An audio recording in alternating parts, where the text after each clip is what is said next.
Hi friend, তোমরা সব কেমন আছো?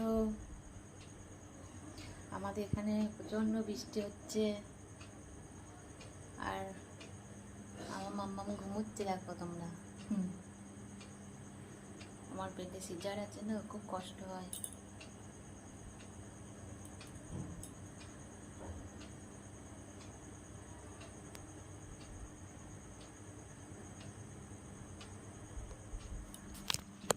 তোমরা বলো, তোমরা কেমন আছো? আমার বর আসছে, ওই দেখো ঘরে আমার জন্য।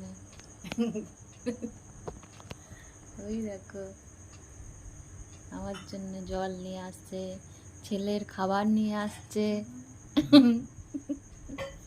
দেখেছ মেয়েকে কত ভালোবাসে, কত যত্ন করে মেয়েকে। দেখো দেখো দেখো, ও সারাদিন মেয়েকে নিয়ে থাকে।